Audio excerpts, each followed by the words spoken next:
día tengan todos ustedes y sean bienvenidos a un episodio más de Conciencia. El día de hoy tenemos un invitado de lujo aquí en este nuevo episodio. Tenemos con nosotros al doctor Javier Álvarez Bermúdez, quien es profesor investigador de la Facultad de Psicología de la Universidad Autónoma de Nuevo León. Bienvenido, doctor, ¿cómo está? Muy bien, Ceci, muchas gracias por la invitación. No, hombre, ¿de qué? Bueno, pues él viene a compartirnos hoy un trabajo muy importante en el que ha estado trabajando y bueno, este es el libro que nos va a estar compartiendo en esta entrevista, la cual los invitamos para que se queden con nosotros. Es un tema de crucial importancia para nosotros aquí en el estado, que tiene que ver con las alertas de violencia de género hacia las mujeres. Entonces, doctor, queremos que nos platique, porque sabemos que tiene una amplia trayectoria en el campo de investigación. Él es profesor catedrático de la maestría en Psicología de la Salud, en el doctorado en Filosofía con especialidad en Psicología, además de también impartir clases en diferentes cursos en licenciatura, principalmente en temas de investigación, pero pues tiene una amplia injerencia en este tipo de temáticas. ¿Cómo es que llega uno a trabajar en un proyecto tan interesante como es la violencia de género, Doc? Llama la atención mucho el hecho de que a partir del 2007, o sea, a nivel internacional, a nivel nacional, se empieza a mostrar una fuerte tendencia sobre cuestiones de violencia de género, violencia familiar, feminicidio inclusive, a tal grado que el país emite una política pública nacional, ¿verdad?, con la alerta de violencia de género de las mujeres, se denomina así. O sea, esta política nacional es para atender este grave problema y que después de alguna manera lo va socializando para que cada uno de los estados haga conciencia de esa problemática y a partir de eso cada uno de los estados empieza a elaborar diagnósticos, ¿verdad?, para ver cuáles de sus municipios en particular son los que están presentando mayormente el problema. En la primera digamos así, propuesta que hace el gobierno del estado de Nuevo León alrededor del 2018, o sea, entran 5 municipios específicamente con esta problemática que atiende a la política nacional de la alerta de violencia de género en las mujeres, y que son Monterrey, Guadalupe, Cadereyta, Juárez y García.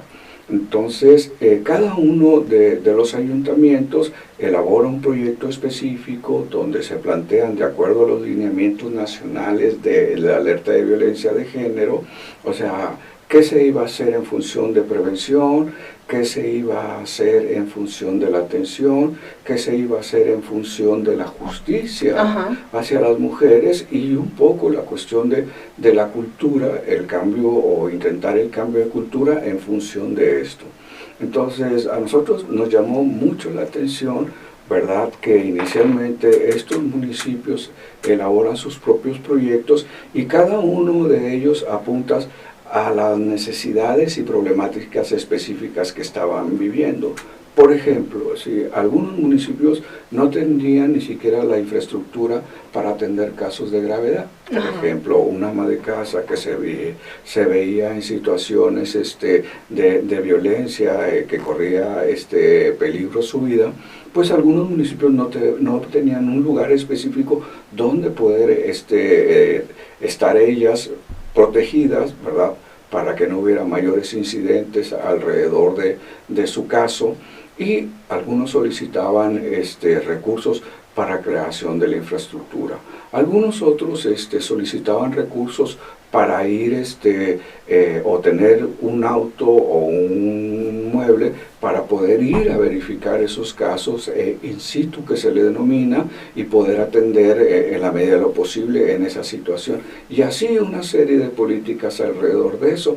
Entonces, nosotros nos pareció interesante como investigadores, ¿verdad?, saber si esos proyectos, si esas propuestas que habían hecho los municipios, que los municipios las elaboran, ¿verdad?, el Estado las aglutina conforma un plan integral del Estado con cada una de las cuestiones que plantean los municipios, y a partir de ahí se hace una propuesta al gobierno federal, sobre todo para que den su visto bueno y también para que doten de los recursos que se están solicitando por cada uno de los municipios y los estados.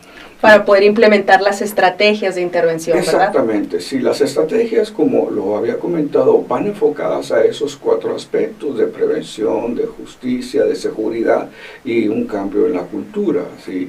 Y cuando se integra por primera vez todo eso en el estado de Nuevo León, alrededor del 2008, se consiguen algunos recursos para empezar a implementar todo eso a nivel estatal, y se empiezan a desarrollar los programas en esas áreas. Y a nosotros nos pareció interesante saber si esas cuestiones que se estaban planteando, podían de alguna manera tener un impacto positivo. Esa era la intención, pero, o sea, habría que ver específicamente sobre el hecho de que si realmente, como dice el título del libro, si eran efectivas, ¿verdad? Y entonces ese era el plan, de ir a revisar todo eso en lo real. Ok, a ver, entonces estamos ante un libro que es sobre la efectividad de la alerta de la violencia de género en el estado de Nuevo León. Partimos justo de que hay como unos antecedentes en torno al incremento de la violencia en general en nuestro país, en nuestro estado, y ¿cómo llegamos de la violencia general a hablar de la violencia de género? ¿Qué implica hablar de esta violencia de género? Hay que recordar que ya años atrás se había desarrollado lo que se conoce como el semáforo delictivo.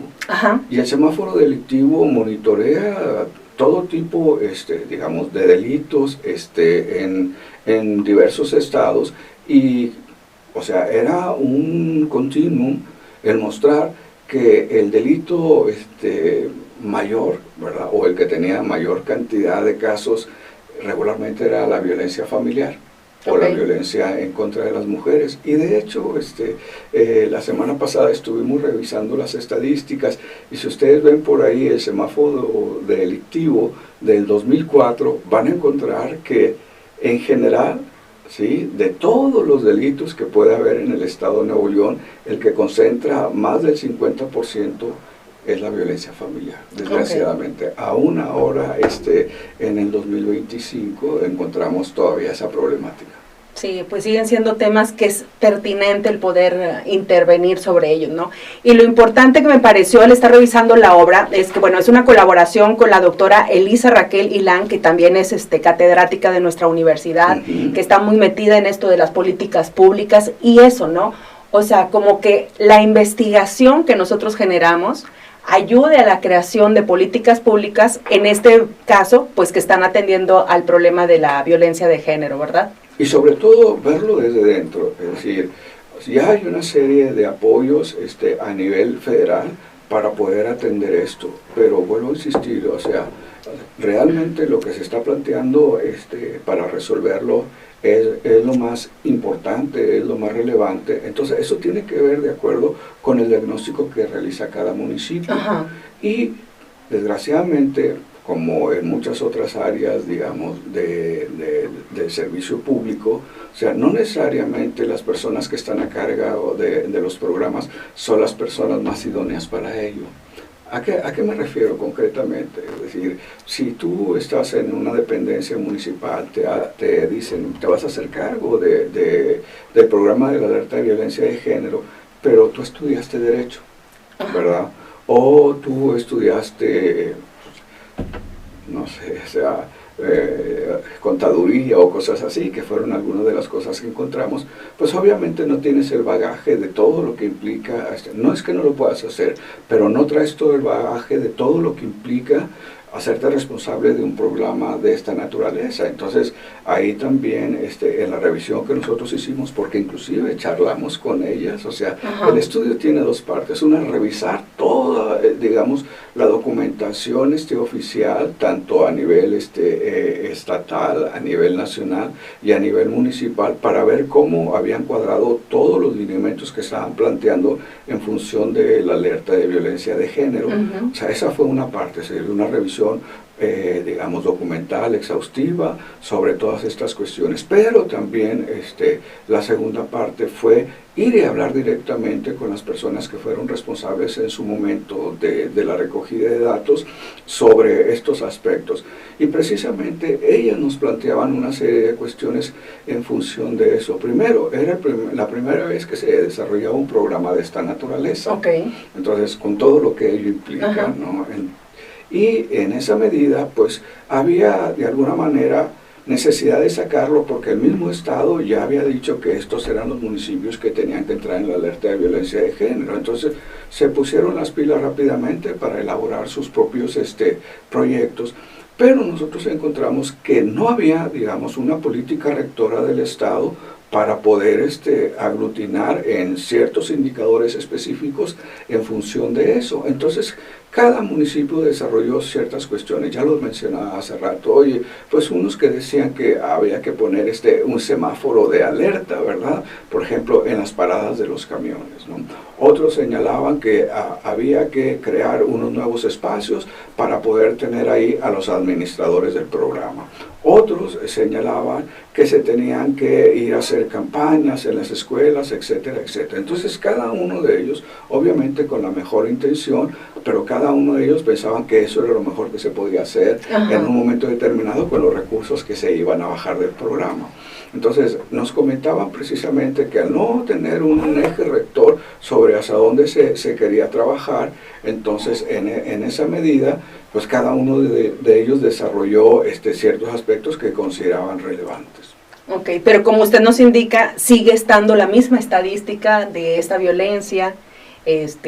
Pues no sé, las estadísticas cómo andan en feminicidios, ¿han disminuido en estos años con estos esfuerzos o siguen igual?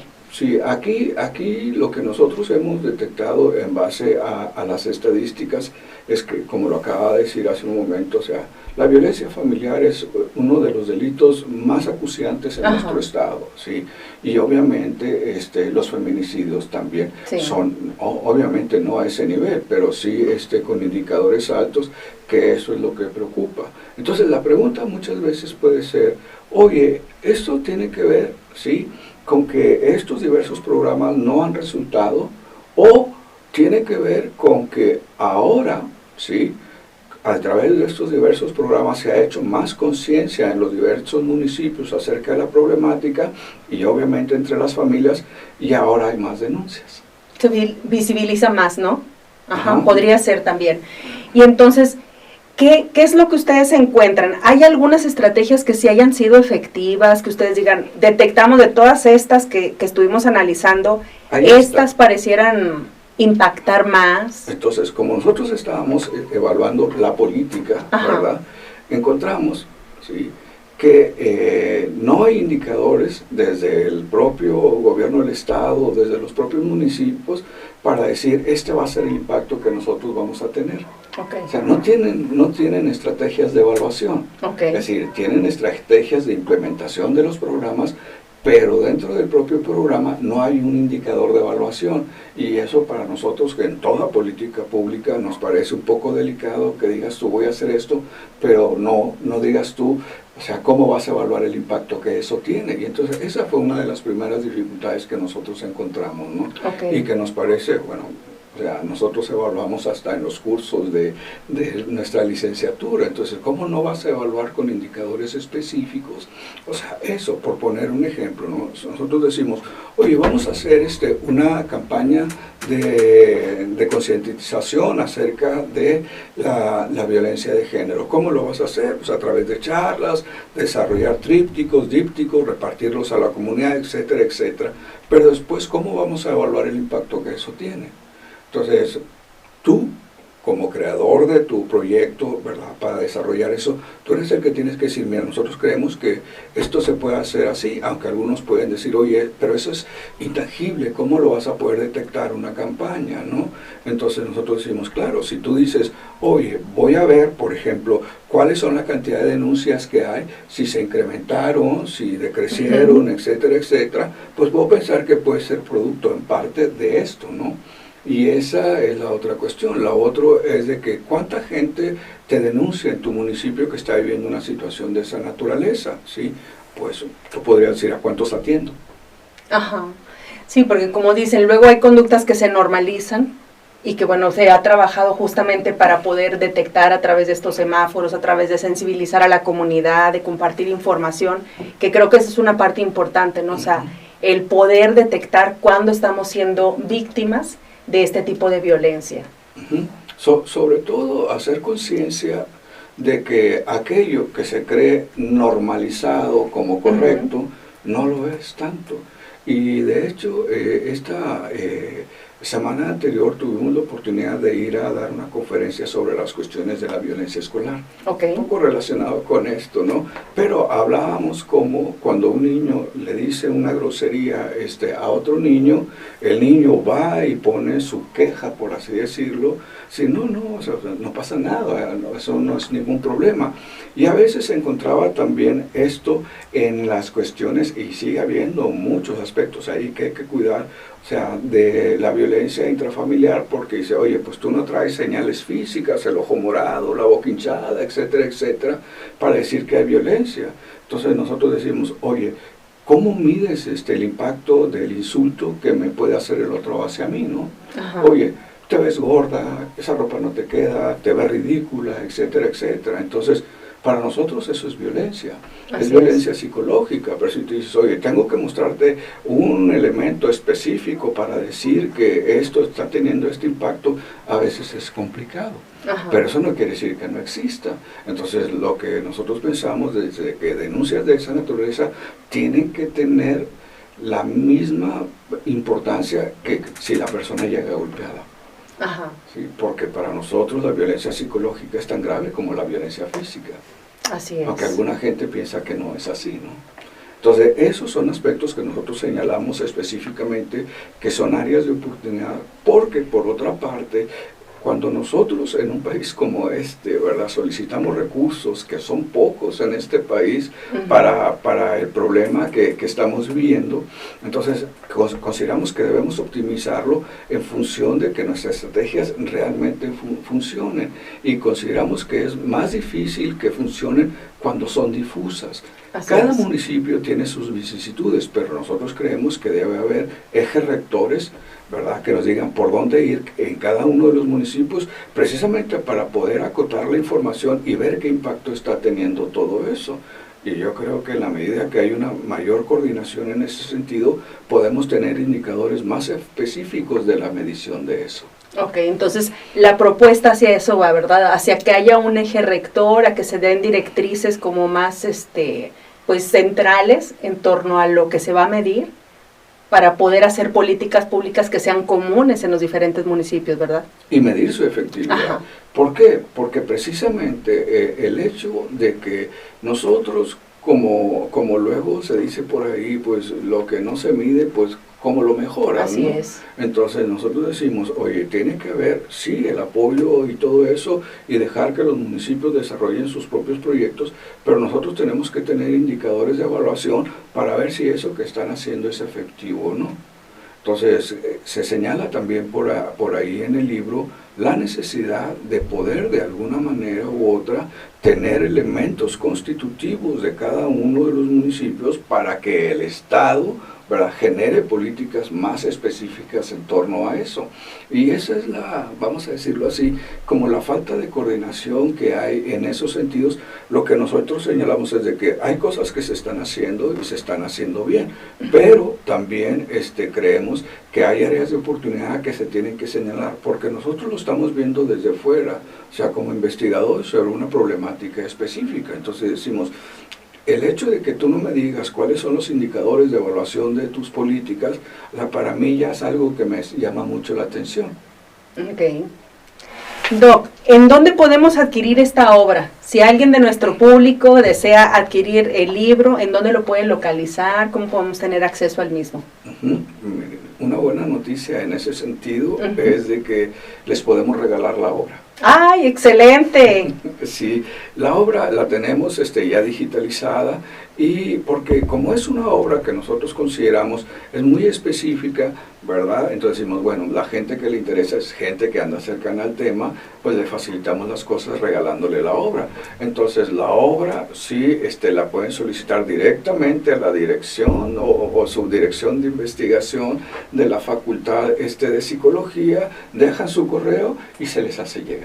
Ay, excelente. Entonces les vamos a dejar nuestros medios de contacto o a través de nuestra página para que nos sigan en Conciencia, para que puedan tener acceso a esta obra. Bueno, es un muy buen regalo para empezar este nuevo año con mucha lectura, con mucha preparación, porque sí han sido más de 15 años de que se ha trabajado en este tipo de temáticas, la violencia de género. Ha habido un avance impresionante, creo, en nuestra sociedad de visibilizar este tipo de problemáticas, de abordarlas, de empezar a desarrollar estrategias de intervención, de establecer políticas públicas en torno a ello, pero todavía nos falta mucho trabajo. Y para señalar un ejemplo de la gravedad que sigue teniendo el problema, recuerden, hace unos pocos días, sí, pues un sujeto, toquetea a la presidenta del país, ¿no? Sí, sí. Entonces decimos, oye, si eso hacen con una persona que tiene todo, una autoridad, exactamente, una presencia, y lo hacen en plena vía pública, a la luz del día, etcétera, etcétera, entonces nos hace ver eso. Y luego otro ejemplo en relación a eso es de que vayan y le pongan, digamos, mensajes antisemitas por su origen, ¿verdad? Así es. De religión o de adscripción. Entonces, por eso creemos que es muy importante que hagamos conciencia de todo esto y sobre todo alentar para que se sigan desarrollando políticas como esta, porque a partir de eso algunos municipios ya tienen donde recibir a aquellas mujeres que en su momento ven que corre peligro su vida al estar conviviendo con una persona violenta. Entonces antes no sabían para dónde correr, y vamos a decirlo que en ciertos municipios del área metropolitana de Monterrey tenemos mucha gente que viene de otros estados y se establece aquí pues con el fin de mejorar su vida, ¿verdad? Pero mucha gente que viene de otros estados, vamos a decirlo así, no tiene redes de soporte social en estas comunidades. Entonces, cuando viven situaciones de esa naturaleza, en su esquema, ¿verdad?, cognitivo, es como, pues tenemos que aguantarnos, porque ¿para dónde nos vamos? Mi mamá o mi papá están en otro estado, mis hermanos están en otros lugares, etcétera. Entonces, ellas se ven como imposibilitadas. Pero ya al tener, digamos, estas cuestiones de albergue temporal en algunos municipios, ya ayuda mucho para que ellas no se sientan que tienen que estar viviendo en esas condiciones con esas personas. Y para mí eso de alguna manera es un gran avance. Pues bueno, con esto y más proyectos que vienen, ya nos prometió visitarnos una vez más aquí en Conciencia para traernos una de las siguientes obras que también está por salir. Este libro, va a estar disponible entonces a través de nuestros correos, de nuestros medios de contacto, por si te interesa lo que es la cuestión de las alertas de violencia de género, conocer qué es lo que se ha estado trabajando en la Facultad de Psicología de la Universidad Autónoma de Nuevo León. Los invitamos a que nos escriban. Muchísimas gracias por vernos, muchísimas gracias, Doc, por acompañarnos en este episodio, y pues nos vemos en una siguiente emisión de Conciencia. Hasta la próxima.